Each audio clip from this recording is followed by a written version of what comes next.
Bonjour à tous, bienvenue dans Smart Impact, l'émission de la transition écologique et de la responsabilité sociale, sociétale et environnementale des entreprises. Voici le sommaire avec une première partie rediffusée aujourd'hui pour cause de désistement de dernière minute. On a donc choisi pour vous l'interview de Grégoire de Tilly, le président de la ruche qui dit oui. Il développe depuis 10 ans son modèle qui permet une juste rémunération des agriculteurs. Notre débat portera sur les limites de la reforestation et le label bas carbone. Comment est-il défini? Est-ce forcément une bonne solution? Réponse tout à l'heure. Et puis un Smart Ideas inédit. Lui, je recevrai Bertrand Mathieu, le cofondateur de VetAid, une place de marché pour aider les entreprises et les collectivités qui veulent décarboner et relocaliser leur activité. Voilà, 3 thèmes, 30 minutes pour les développer. C'est Smart Impact, tout de suite.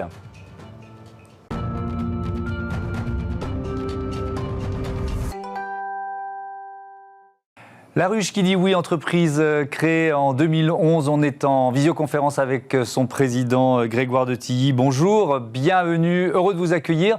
Vous l'avez créée avec quelle idée? C'était assez simple, c'est-à-dire qu'il y a 10 ans, c'était très précurseur. On s'est dit, il y a quelque chose qui cloche. On a plein de super producteurs en France et on a des consommateurs qui n'ont pas accès à ces producteurs. Et du coup, on s'est dit, comment est-ce qu'on peut mettre en relation ces producteurs et ces consommateurs de façon locale. Et donc, on a eu l'idée de développer un système informatique, une marketplace, une place de marché en français, où les producteurs vont se connecter, vont proposer leurs produits. Les consommateurs vont pouvoir les acheter directement et tout ça de façon locale parce qu'on est une marketplace un peu particulière dans le sens où on a des points de distribution où les consommateurs et les producteurs vont se retrouver toutes les semaines. Ces points de distribution, on appelle ça des ruches. Ils sont animés par des responsables de ruches. Et c'est ce qui fait qu'aujourd'hui, on a à peu près 850 ruches en France. On travaille avec 5000 producteurs qui, toutes les semaines, vendent à peu près 200 000 clients actifs chaque mois. Des produits qui sont des produits locaux, des produits de saison et des produits, j'allais dire, bien sélectionnés avec de bons producteurs, en direct, sans intermédiaire. Alors, vous venez de donner les chiffres qu'on aurait pu illustrer puisqu'on a l'infographie qui correspond. Je ne vais pas les répéter, mais on va voir ces chiffres. Il y a aussi un service de livraison à domicile en Île-de-France, c'est ça? Qu'est-ce qu'il a de particulier? On a fait un constat qui est très simple, c'est que notre système de ruche est un système qui a quand même des contraintes. C'est vraiment un système dans lequel il faut être engagé parce qu'on va commander en général une fois par semaine. 48 heures à l'avance, on va récupérer ces produits dans un créneau de 2 heures, dans un point fixe. Alors c'est aussi, j'allais dire, une approche qui est communautaire, c'est-à-dire que quand vous êtes dans une ruche, vous allez avoir un contact, bien sûr, avec le responsable de ruche qui anime la ruche, avec d'autres membres de la ruche et surtout avec des producteurs qui viennent directement à chacune des distributions. Donc ça, c'est vraiment un lien particulier qu'on veut garder. Simplement, on s'est aperçu aussi que c'était, en particulier dans des grandes villes, des contraintes pour certains membres, certains consommateurs. Et donc, c'est pour ça qu'on a mis en place un système de livraison à domicile qui s'appelle La Ruche à la maison. J'allais dire, c'est exactement le même principe que la ruche, c'est les mêmes produits, souvent des producteurs communs avec les ruches. Simplement, vous pouvez commander la veille, même le matin même jusqu'à 10 heures pour être livré dans l'après-midi des produits que vous avez commandés. Alors, vous venez d'ouvrir une première boutique dans les Hauts-de-Seine à Sceaux. Est-ce que c'est un changement de modèle pour vous? En fait, c'est le prolongement de ce qu'on a essayé de faire au départ. Vraiment, nous, ce qu'on a essayé de faire au départ, c'est, comme je le disais, donner accès au plus grand nombre à des producteurs de fruits et légumes essentiellement. On fait aussi de la viande, du pain et tout type de produits qu'on va trouver sur le marché, mais vraiment de façon locale. Donc la première étape, ça a été système de ruche. La deuxième étape, en particulier sur Paris, l'Île-de-France, c'était système de livraison à domicile. Et la troisième étape, parce qu'aujourd'hui encore, on a du mal à trouver des chiffres, mais j'allais dire entre 95 et 98% des achats alimentaires se font à la dernière minute dans des boutiques. Et donc c'est vrai que cette dernière étape, c'est d'ouvrir ces boutiques. La première est à Sceaux. On compte ouvrir à peu près 5 boutiques d'ici la fin de l'année en France. On est aussi en Europe, on ouvre des boutiques par exemple en Italie. C'est vraiment rendre accessible de façon encore plus simple, encore plus facile, même à la dernière minute, des produits que vous auriez pu trouver dans les ruches avec un principe, on pourra en reparler, de juste rémunération du producteur qui est vraiment essentiel pour nous. Alors on va évidemment en parler parce que c'est la base, je le disais en titre, mais est-ce que le fait de grandir, j'imagine c'est un défi pour vous parce que tenir cette promesse, tenir ce modèle tout en grandissant, tout en faisant de la livraison à domicile, des boutiques, c'est compliqué. Oui, alors aujourd'hui, la très très grande partie de l'activité se fait encore sur les ruches. La partie livraison à domicile est vraiment encore toute petite. La partie boutique, comme on dit, on a tout juste ouvert une première boutique à Sceaux, on va en ouvrir 5 d'ici la fin de l'année. Donc on a une montée en puissance qui est, j'allais dire, très progressive. Donc c'est pour ça qu'on arrive, je pense, à bien gérer ça. Et l'autre point aussi qui est vraiment extrêmement important pour nous, c'est qu'on essaye de développer au maximum les synergies entre les différents canaux de distribution. C'est-à-dire que typiquement, les ruches qui sont les ruches à Paris, comme on a un service de livraison à domicile, on a pu proposer à l'ensemble des producteurs qui sont en Île-de-France, qui livrent les ruches, de bénéficier de notre offre de logistique. Parce que quand vous êtes producteur aujourd'hui, avec les embouteillages qu'il y a à Paris, que vous allez passer des heures dans les embouteillages le soir pour livrer des ruches, les producteurs, par exemple, étaient bien contents qu'on puisse leur dire on vient vous chercher vos produits, on les livre directement dans les ruches pour vous faciliter les choses. Et donc, c'est pour ça qu'on essaye systématiquement de faire en sorte que l'ensemble des canaux de distribution, que ce soit les ruches, la livraison à domicile et les boutiques, puissent faire jouer les synergies à la fois pour les producteurs, pour les responsables de ruches et bien sûr pour les clients. Ouais, je vous confirme qu'avec le déconfinement et la pluie, les embouteillages sont revenus aussi secs à Paris. La tradition est de retour. Alors justement, je redeviens sérieux sur ce système de rémunération, Grégoire de Tilly. Vous dites manger mieux, manger juste, c'est l'une des maximes de La Ruche qui dit oui. Manger juste, comment ça fonctionne pour bien rémunérer les agriculteurs? Qui fixe le prix? Alors, nous, c'est vraiment très simple. Il y a deux principes.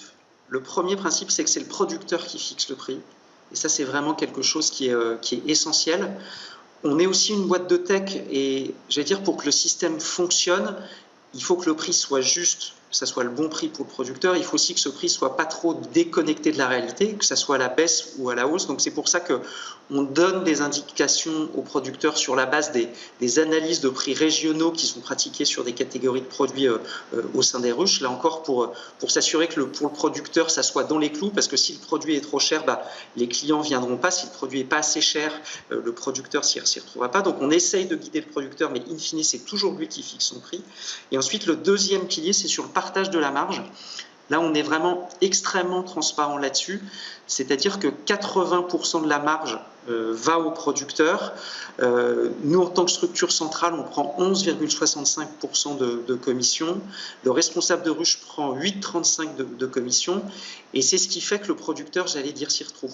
Moi, j'ai une très bonne illustration, c'est que l'année dernière, j'allais dire, en plein confinement, certes, on a beaucoup de nos producteurs qui ont perdu les marchés, en particulier de la restauration collective, mais il y avait une demande très très forte en fruits et légumes, en partie de la part de la grande distribution. Donc là, on a l'État qui...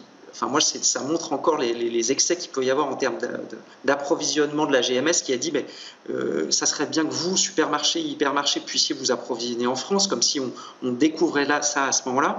Et à ce moment-là, tous les producteurs nous ont suivis et on continue à livrer les ruches justement parce que c'est un modèle gagnant-gagnant. Et ça, c'est assez factuel, j'allais dire, quand vous récupérez 80% de la marge, alors que dans un supermarché ou hypermarché, vous allez en récupérer 2 fois moins, qu'en plus vous avez un contact avec le client, qu'en plus, j'allais dire, vous pouvez gérer les choses avec plus d'indépendance. C'est pour ça qu'on est un système qui marche et c'est pour ça qu'on a fidélisé, comme je le disais en introduction, à peu près 5000 producteurs en France. Mais est-ce que ça veut dire que pour le consommateur, les produits sont forcément un peu plus chers ? Pas forcément, j'allais dire, nous justement, j'allais dire, on fait des produits qui sont des produits de saison. Donc, j'allais dire, le produit de saison n'est pas forcément un produit qui est plus cher. Et après, j'allais dire, si on fait un panel de prix, on est bien évidemment plutôt un tout petit peu plus dans le haut de la fourchette que dans le bas de la fourchette, mais c'est aussi, ce qui me semble le plus important, le rapport qualité-prix qui est important. C'est-à-dire qu'aujourd'hui, si vous achetez des fruits et légumes à des prix qui sont extrêmement bas, en fait, vous avez la qualité des fruits et légumes que vous achetez, qui sont souvent, d'une part, des fruits et légumes qui sont produits dans des zones très éloignées, avec un impact environnemental, un impact social qui peut être absolument catastrophique. Et après, l'autre point qui est extrêmement important, c'est que il y a un vrai aspect, j'allais dire, nutritionnel sur le fait d'acheter des fruits et légumes de saison qui ont été cueillis la veille, voire le matin même. C'est-à-dire que quand vous faites une analyse biologique des vitamines, des différents nutriments qui sont dans les produits, un produit qui a été cueilli la veille ou le matin même est beaucoup plus riche avec ses nutriments et ses vitamines qu'un produit qui a été cueilli 4-5 jours avant, qui a fait 2000 km en camion et qui a transité dans des entrepôts. Donc là encore, c'est peut-être, j'allais dire, de façon faciale sur le papier, avec des panels un tout petit peu plus cher, mais in fine, vous avez aussi une qualité qui n'est pas uniquement une qualité gustative, qui est vraiment une qualité nutritionnelle qui est beaucoup plus importante. Et ça, je pense que c'est clé. Et après, le point aussi, c'est que en faisant ça, à votre niveau, vous pouvez avoir un impact local. Typiquement, si vous êtes en Île-de-France, que vous dans une autre région, vous pouvez faire en sorte que les producteurs qui sont à côté de chez vous puissent avoir des revenus qui soient des revenus qui rémunèrent justement leur travail et qui fait que ces producteurs vont pouvoir continuer à produire et favoriser l'implantation de nouveaux producteurs. Et ça, je pense que c'est extrêmement important dans le paysage, j'allais dire, local de chacun. Merci beaucoup. Merci Grégoire de Tilly. Bon vent à vos ruches. À la ruche qui dit oui. On passe à notre débat, le label bas carbone, la reforestation.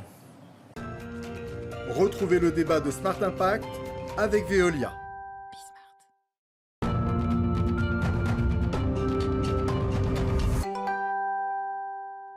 On ouvre le débat de Smart Impact consacré au label bas carbone et aux limites de la reforestation. Pour en parler en visioconférence avec nous, Alain Carsanti, économiste et chercheur au CIRAD, département environnement et société. Bonjour, est-ce que vous m'entendez bien ?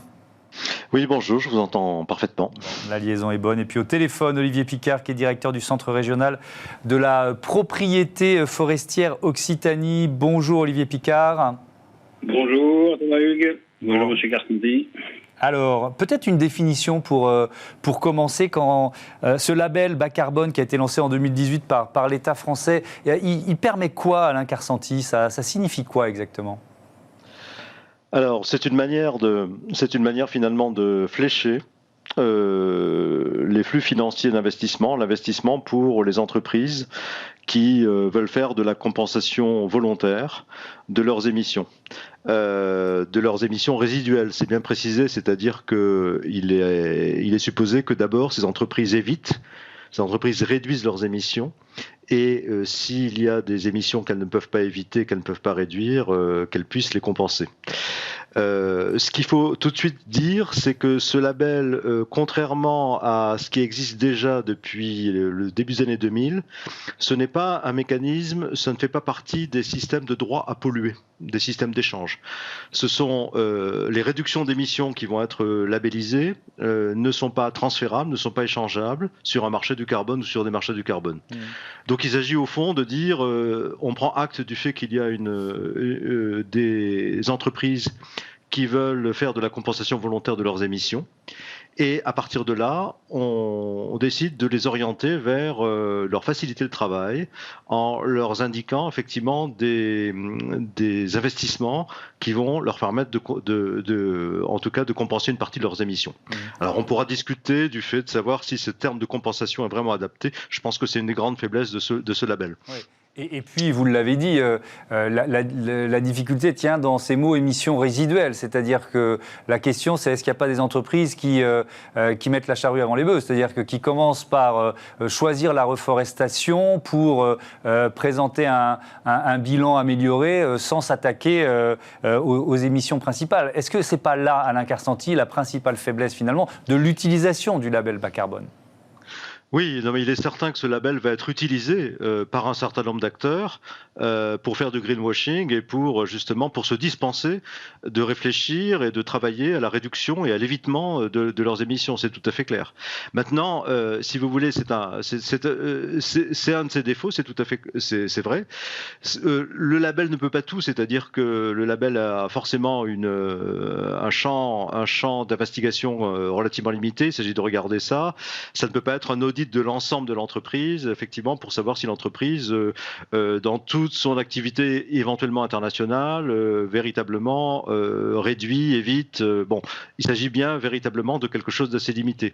Je dirais que c'est un problème, mais en même temps, c'est beaucoup moins grave que sur le marché du carbone international, où là, il y a des permis d'émission qui sont des permis à polluer, qui permet effectivement, dans le cas que vous évoquez, c'est tout à fait juste, en tout cas, d'avoir des crédits carbone qui sont parfois ce que j'appelle des fois de la fausse monnaie climatique, et qui vont servir surtout à un certain nombre d'entreprises, et voire de pays, de dépasser les niveaux réglementaires, en tout cas les niveaux négociés d'émissions. Donc là, on n'est pas, avec ce label bas carbone, dans un système de droit à polluer, c'est-à-dire que d'une certaine manière, les approximations et les défauts sont, à mon sens, un peu moins graves que ce qu'ils sont dans d'autres secteurs.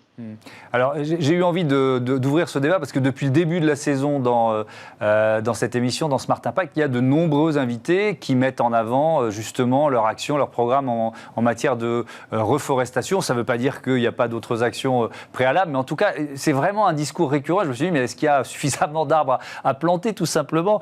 Olivier Picard, est-ce qu'on sait justement, peut-être dans votre région en Occitanie, combien d'arbres ont été plantés depuis 2018 avec ce système, avec ce label bas carbone? Alors, donc moi je voulais juste, effectivement, je suis en Occitanie, mais j'ai participé à l'élaboration du label bas carbone et notamment la partie forêt, c'est-à-dire les 3 méthodes qui ont été labellisées par le ministère de l'Environnement. Donc moi je voulais juste revenir, si ça vous ennuie pas, sur un point qui vient d'être dit avant. Effectivement, le label bas carbone, c'est pas l'alpha et l'oméga de la politique climatique française ou nationale. Pour moi, ça fait partie d'un nouvel outil utile, notamment dans le cadre de la transition des bonnes pratiques, notamment pour nous en forêt. Pour nous, c'est aussi un outil d'ouverture du système forestier sur le monde de l'entreprise, mais aussi des collectivités, et de montrer l'intérêt et le rôle de la forêt et du bois vis-à-vis du climat. C'est quand même aujourd'hui un puits de carbone, dans la mesure où finalement on ne récolte pas, on ne retire pas de la forêt l'accroissement. Donc on a bien un système plutôt positif aujourd'hui, et le besoin aussi de financer un certain nombre d'actions forestières pour maintenir ce puits forestier, dans la mesure où il peut être aussi soumis à des problèmes climatiques. Voilà, donc je voulais juste, et on reviendra, je pense, après dessus. Alors, je peux dire qu'aujourd'hui, au niveau national, on est sur à peu près une centaine de projets qui ont été déposés, ce qui représente à peu près 150 000 tonnes de CO2 sur 30 ans qui viennent d'être labellisés. Donc ces centaines de projets, c'est à peu près des projets en moyenne de entre 5 et 10 hectares. Donc vous plantez 1000 arbres à l'hectare, donc ça fait à peu près quelques petits millions d'arbres qui ont été plantés au niveau national. Voilà. Et ils sont relativement bien répartis sur tout le domaine national. Ouais. Olivier Picard, est-ce qu'il y a quand même, face à ce mouvement, alors effectivement il est positif, je ne suis pas en train de remettre en cause ça, la question c'est est-ce que ça va trop vite, est-ce qu'il y a des effets pervers, est-ce qu'il faut faire attention à comment on plante et je ne sais pas, par exemple quelles espèces on privilégie, ce sont ces enjeux-là qui sont importants. Aujourd'hui, je pense que le label bas carbone, grâce aux méthodes qui sont labellisées, et ces méthodes-là, alors nous avons été promoteurs des premières méthodes, mais il y a d'autres acteurs forestiers qui sont en train de proposer d'autres méthodes d'évitement de coupe rase, de systèmes irréguliers, voire maintenant, nous, on vient de déposer une nouvelle méthode sur le pin d'Alep adaptée à la forêt méditerranéenne, alors constitution après incendie, par exemple. Donc, ce que je veux dire par là, c'est que on essaye de se mettre dans un cadre qui permet l'identification des projets par des professionnels de la forêt, qui est instruit par l'État et qui est audité. Donc on a quand même une traçabilité, un système de contrôle qui nous paraît tout à fait intéressant, comparé à d'autres systèmes et d'autres... on voit des start-up qui sortent un peu de partout et qui vous vendent un arbre par-ci, un arbre par-là, et derrière il y a souvent pas de suivi. Or, une forêt, je regrette, mais quand on plante des arbres, ça veut dire qu'il faut des entretiens pendant 5 à 10 ans et d'avoir vraiment derrière un système de gestion, finalement, un gestionnaire professionnel ou un propriétaire forestier qui soit tout à fait aguerri et qui suive de près ces arbres de manière à ce que dans 30 ans, 40 ans ou 100 ans, les arbres soient toujours là. Et en bonne santé. Oui, effectivement. Alain Carsanti, il y a un peu une course, si on sort du territoire français, certains États ou des compagnies pétrolières, par exemple, qui se livrent à une sorte de course au record, quoi, à celui qui annonce le plus d'arbres plantés. Comment vous réagissez à ça ? Oui, alors là, on est devant une sorte d'effet pervers, qui est très, très, très lié à la communication. Bon, disons que globalement, là, on rentre dans le domaine véritablement de la fabrication de crédits carbone qui sont des actifs financiers transférables sur des marchés carbone, qui servent effectivement dans le cadre d'engagement volontaire des entreprises et qui là, effectivement, souvent masquent des contradictions dans la politique des entreprises. C'est-à-dire que, notamment les pétroliers, aujourd'hui, c'est très clair que l'EIA vient de sortir un rapport que tout le monde, certainement, vous avez commenté sur votre antenne, qui effectivement demande qu'on renonce dès aujourd'hui à l'exploration de de nouveaux gisements d'hydrocarbures. Et c'est bien pour ne pas renoncer à ces explorations qu'aujourd'hui un certain nombre de grandes compagnies se lancent dans des plantations d'arbres à grande échelle, qui en plus risque d'avoir des effets pervers puisque, premièrement, ça ne peut pas compenser les émissions. Les seules émissions neutres, ce sont celles effectivement qu'on n'émettra pas. Il y a un problème qu'on n'a peut-être pas le temps d'évoquer, mais qu'on appelle celui de la non-permanence, c'est-à-dire qu'il faudrait que les arbres plantés soient encore là et stockent du carbone pendant plusieurs siècles pour véritablement atteindre qu'on neutralise les émissions. En fait, c'est une garantie qu'on ne peut jamais offrir, donc c'est un problème absolument récurrent et qui donc de toute façon est absolument qu'on ne peut pas résoudre dans le cadre avec les forêts ou avec effectivement l'agriculture. Et l'autre problème, c'est que la plupart du temps, comme ces entreprises veulent faire de la compensation rapide, puisqu'elles émettent tout de suite et il faut ensuite démontrer qu'on va compenser ces émissions, elles choisissent effectivement des arbres à croissance rapide qui peuvent avoir des effets en termes de biodiversité ou en termes d'impact sur les sols ou les nappes phréatiques, effectivement, qui peuvent être très mauvais et très négatifs. Donc il n'y a pas de réflexion la plus systémique, il n'y a pas de réflexion très souvent sur ce qu'il faudrait faire pour aider les pays et les populations du Sud pour planter des arbres et avoir des pratiques agricoles qui véritablement correspondent à leurs besoins et qui en même temps remplissent un certain nombre de fonctions et de services écosystémiques. Parce que le problème, c'est que jouer tout sur le carbone, c'est aussi très souvent risquer de rentrer en conflit entre plusieurs services écosystémiques, la séquestration du carbone, la biodiversité, éventuellement la disponibilité de l'eau et les besoins des populations. Et ça, c'est effectivement un des problèmes aussi auxquels le label bas carbone n'échappe pas complètement, puisqu'il n'a pas cette espèce de pensée systémique sur comment investir intelligemment et ne pas chercher forcément à maximiser le carbone, mais essayer au fond de regarder plusieurs aspects. Merci beaucoup, merci Alain Carsanti, merci Olivier Picard pour ce débat qui était passionnant. On passe à Smart Ideas. Smart Ideas avec BNP Paribas. Découvrez des entreprises à impact positif.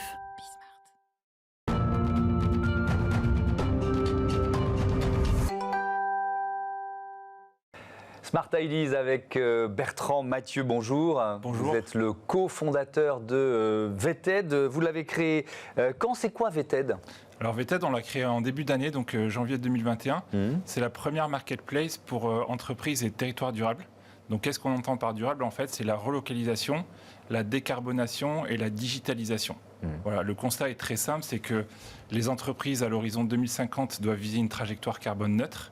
Et finalement, il y a plein de solutions qui existent, mais elles sont très fragmentées, elles ne sont pas forcément toujours identifiables facilement.